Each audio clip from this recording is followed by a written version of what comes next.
काकी, लाल काकी, आओ इमरे घुंघराही वाली कन्या। एतऽ बैसल छथि, पेटी फटली देखै छियनि मारिते खोलने। ई टोकरी मारिते देखै छियनि निकालैत है, तेसुत सब छियनि। ये कन्या ई तेसुत निकालिया जनऊ बनबै लेल। कहबी तऽ छै कन्या जे ब्राह्मण विद्धे बिका जाइ छथिन, से ब्राह्मण विद्धे नहि बिकाइ छथिन, एकटा बेटीके माय विद्धे बिका जाइ छथिन। आब एखनेसँ कनिए तते ओरियान हेतै कन्या। ई बात ठीके कहै छथिन काकी। एकटा बेटी माय जे चाहती जे बेटीके कन्यादान कऽ देलियै, बेटीसँ उच्छर आछर भऽ गेलहुँ, से एकटा बेटीके माय कहियो उच्छर आछर नहि होइ छथिन। सब दिन खर्चाके घर ओहि बेटी पाछाँ लगले रहै छनि। आइ कि तऽ ओहि बेटीके धियापुता भेलै तऽ छठियारक सामान सबटा नारिये गाँवसँ हेतै। ओहि बेटीके बच्चाके आइ मूड़न हेतै तऽ ओकर सबटा मूड़नक सामान नानिये गाँवसँ हेतै। आइ कि तऽ बेटीके बच्चाके उपनयन हेतै तऽ उपनयनक सबटा सामान ओकर नानिये गाँवसँ हेतै। आ विध सबटा गप सब बढ़ा दै जाइ गेलखिन।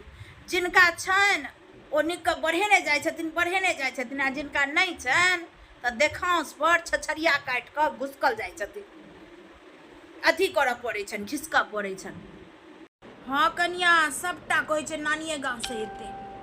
परसू हमर बेटी फोन केने रहै, कहै छलै जे माँ हमर साउस कहै छथुन एहि विधके सामान नानिये गाँवसँ अबै छै, ओहि विधके सामान नानिये गाँवसँ अबै छै।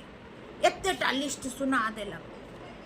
कहू तऽ बस कट्टी दिन कहलकै पूरा घरघरानके कपड़ा। बाँस जे एकटा बरुआ पर 5 गो पुरुष कटै लए जाइ छथिन, से 5 पुरुषके 5 टुक कपड़ा ओ पहिर लेथिन तखन बाँस काटै लए जेथिन। आब कहू कन्या, हमरा पार लगतै एते महगाई छै। विध व्यवहारके सामान दिए कि सोना चांदी दिए, कहू तऽ। हाँ काकी, लेकिन एकटा छनि हिनकर बेटी सबमे, हिनकर बेटी सबके बुद्धि बड्ड छनि, बड़ गिरहब गाथब छनि। एक एकटा सामान खरीद कऽ हिनका दऽ गेल छनि जे हमर मायके हमर सासुरमे नामो भऽ जायत, आ सासुरक लोक हमरा उल्हानो नहि देत, आ मायके पाइयो बचत। के कहलक ये कन्या? हमर बड़की बेटीमे ई लक्षणो छै, कोनो सामान खरीद कऽ दऽ जायत जे माय तोरा नहि छौ, हमरा ओतऽ जे काज हेतै तऽ ई सामान दी है राखे। लेकिन ई हमर मझली बेटी तऽ मलेच्छ छै हमर।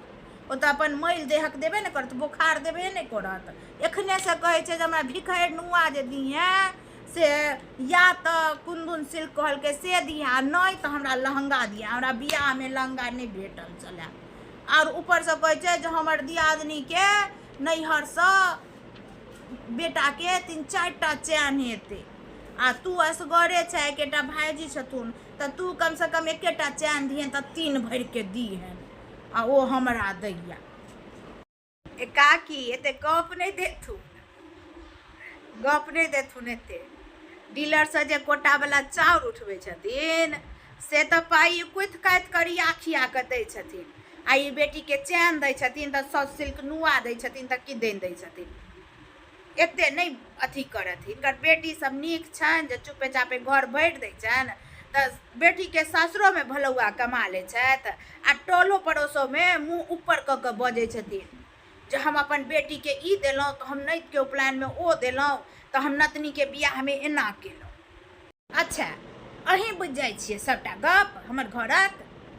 दुर्जात काकी, बेटी देलखिन हिनका, ई देलखिन बेटीके सासुर, से हमरा कोन लेना देना। उएह छै जे बाजल मुँह बरजल नहि जाइए। इएह खोदबिन लगबै लए अबै छै तऽ ओनाहिते कहि देलियनि हेँ काकी, खराब नहि मानिहथि। हम तऽ आयल छलियै किछु पूछै लए, ध्यानोसँ उतरि गेल। बनाबत।